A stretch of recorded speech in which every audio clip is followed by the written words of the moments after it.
Good evening all of you. Welcome to our channel. आज का topic जो है अकबर और हेमू के बारे में डिस्कस करेंगे। मोस्ट इंपॉर्टेंट कैरेक्टर हैं अकबर और हेमू का। तो मेन जो इनके पॉइंट हैं वो नोट कर लेते हैं एक बार। कई टॉपिक जो हमने कर लिए हैं हिस्ट्री के, जो मेन थे। तो जिसने नहीं देखी है, कोई न्यू व्यूवर है तो वो प्लेलिस्ट में आपको लिंक मिल जाएगा, वहाँ आप विजिट कर सकते हैं। प्लीज़ जो न्यू व्यूवर है वो प्लीज़ चैनल को सब्सक्राइब करें, वीडियो को लाइक और शेयर करें, ताकि मुझे भी थोड़ा सा जो है मोटिवेशन मिले। आपके लाइक और शेयर से ही मुझे लगता है कि कुछ अच्छा जो है हम कर रहे हैं। जिसके पास जो है फैसिलिटी नहीं है तो उन तक जो है वीडियो पहुंचाने का काम करें, ताकि किसी का भला हो सके। तो अकबर और हेमू के बारे में डिस्कस करेंगे। इनका काल जो है 1556 से 1605 ईस्वी तक रहा है। 1556 ईस्वी में हुमायूं की मृत्यु के बाद जो है दिल्ली पर अधिकार आदिल शाह नाम के जो सेनापति थे, उन्होंने हेमचंद्र विक्रमादित्य यानी कि हेमू ने कर लिया था।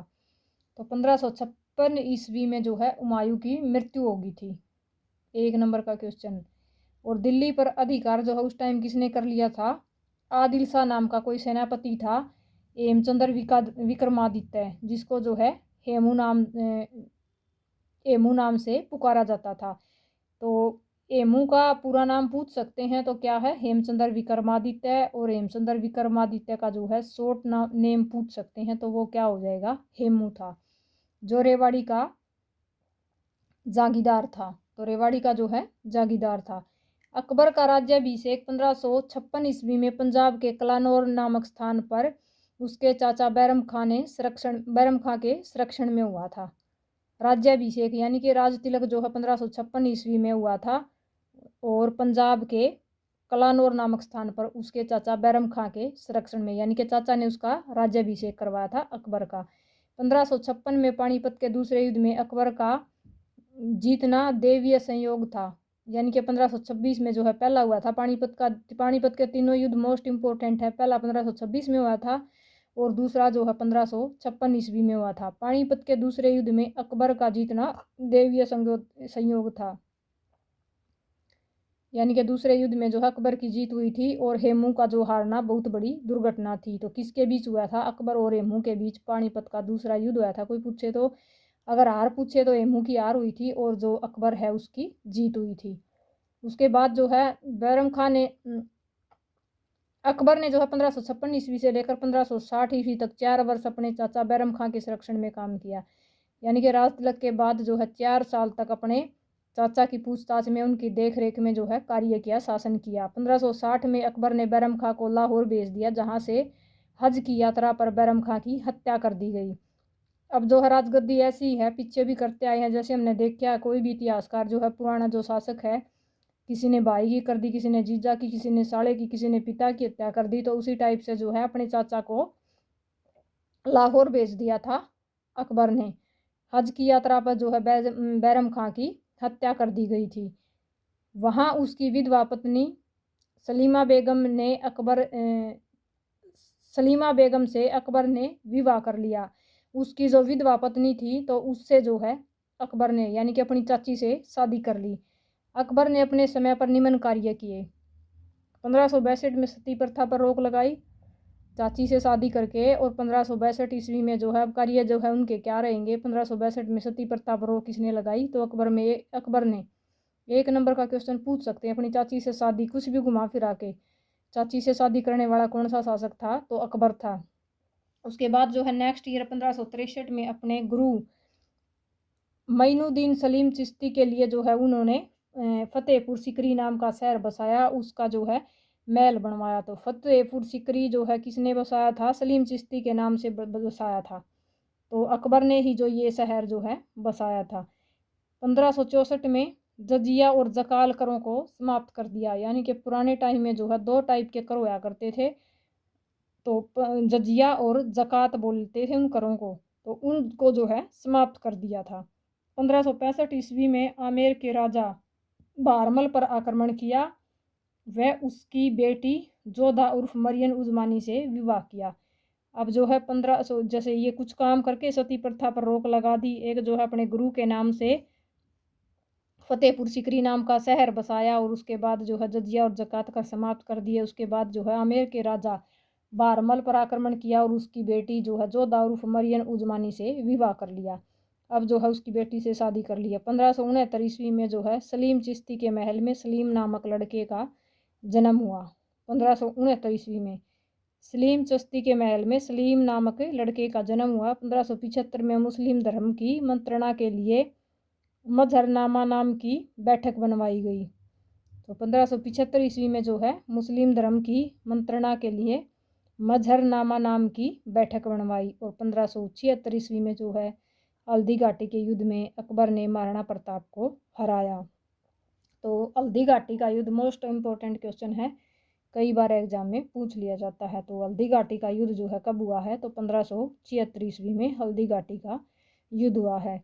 उसके बाद जो है अकबर ने महाराणा प्रताप को जो है इस युद्ध में हरा दिया।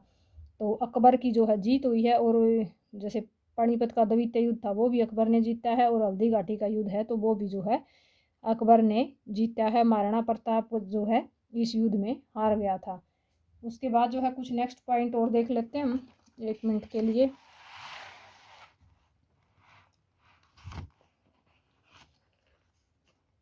जल्दी जल्दी कर लेते हैं ताकि एक ही वीडियो में जो है कंप्लीट आपका कवर हो जाएगा टॉपिक।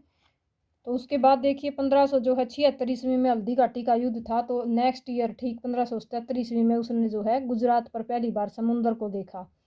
तो समुद्र को देखा जिसके उपलक्ष्य में जो है फतेहपुर सीकरी में जो बुलंद दरवाजा है तो उसका जो है निर्माण करवाया। किसने करवाया? अकबर ने। तो फतेहपुर सीकरी का निर्माण किसने करवाया? अकबर ने। इस टाइप से क्वेश्चन पूछे जा सकते हैं। फतेहपुर सीकरी कहाँ है? तो गुजरात में है। और कब करवाया? तो 1577 ईस्वी में। ठीक है। अगले साल जो है 1578 ईस्वी में मजरनामा को धर्म संसद घोषित कर दिया गया। मजरनामा को जो है धर्म संसद घोषित कब किया गया? तो 1578 ईस्वी में, जिसमें जो है सिखों के तीसरे गुरु कौन थे? अमरनाथ है। उसको जो है 500 बीघा जमीन जो है अमृतसर में दे दी गई थी। तो सिखों के तीसरे गुरु कोई पूछे तो वो कौन है? अमरनाथ जी। और उनको जो है क्या दिया गया था अमृतसर में? तो 500 बीघा जो है जमीन दे दी गई थी। इसके समय 2 बार ईसाई मिशनरी, एक बार यहूदी और एक बार पारसी धर्म के लोग भारत में आए थे। यानी कि इनके समय में जब इनका शासन चल रहा था तो 2 बार ईसाई मिशनरी, एक बार यहूदी और एक बार जो है पारसी धर्म के लोग भारत आए थे।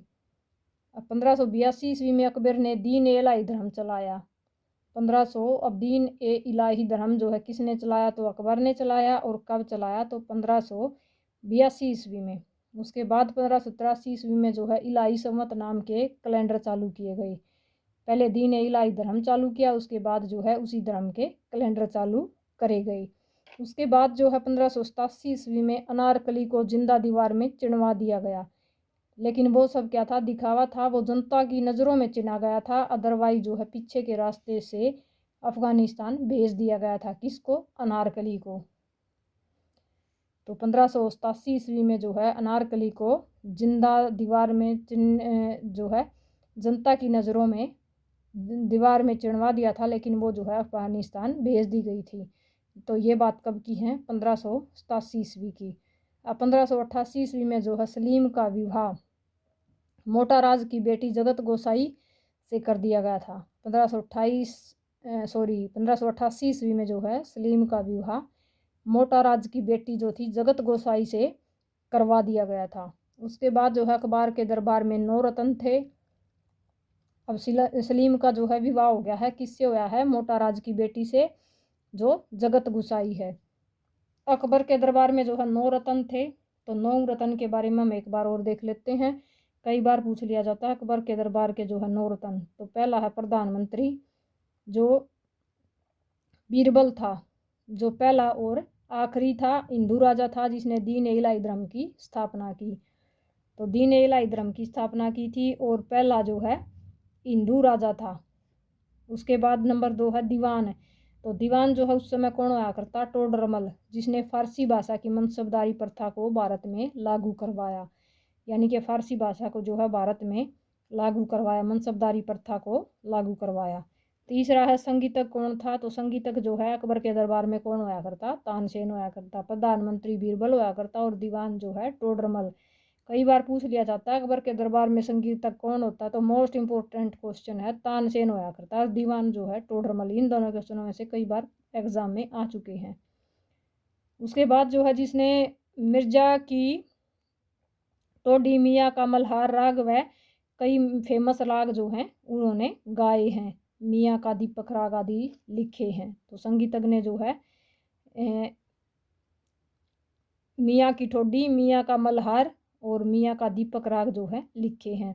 संगीतज्ञ के द्वारा सब चीज़ें संभव है, यानी कि उनके जो है ये राग और संगीत जो है उन्होंने काफ़ी अच्छा गाया करता तानसेन। संगीत के द्वारा काफ़ी अच्छे लिखे हैं और गाए हैं।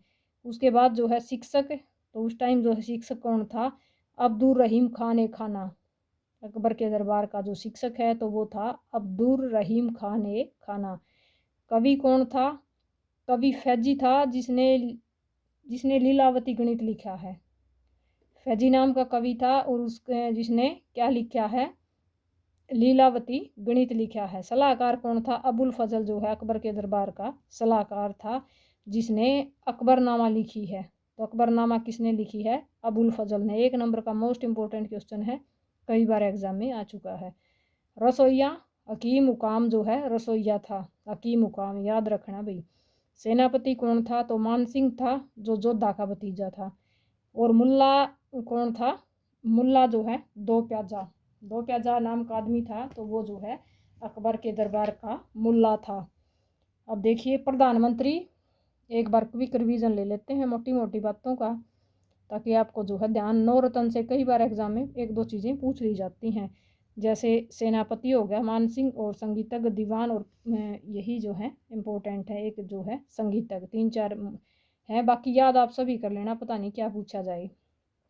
तो प्रधानमंत्री कौन रहेगा, बीरबल महेश दास है जो पहला और आखिरी हिंदू राजा था। ठीक है, दीवान टोडरमल हो गया, और संगीतज्ञ तानसेन, और शिक्षक जो है अब्दुल रहीम खान ए खाना, और कवि फैजी, और सलाहकार अबुल फजल, और रसोईया हकीम हुक्म, और सेनापति मानसिंह, और मुल्ला जो है दो प्याजा। तो ये जो है 9 रत्न थे अकबर के दरबार के। आई थिंक क्लियर हो गया होगा, वीडियो ज़्यादा लंबी हो जाएगी। नेक्स्ट टॉपिक में न्यू वीडियो के साथ जो है नेक्स्ट टॉपिक हम करेंगे कवर। आज के लिए इतना ही। वीडियो अच्छी लगे तो अगेन आपसे रिक्वेस्ट है, लाइक शेयर सब्सक्राइब जरूर करें। जो न्यू व्यूअर हो चैनल को जरूर सब्सक्राइब करें और वीडियो को शेयर करें। Thanks for watching, have a nice day.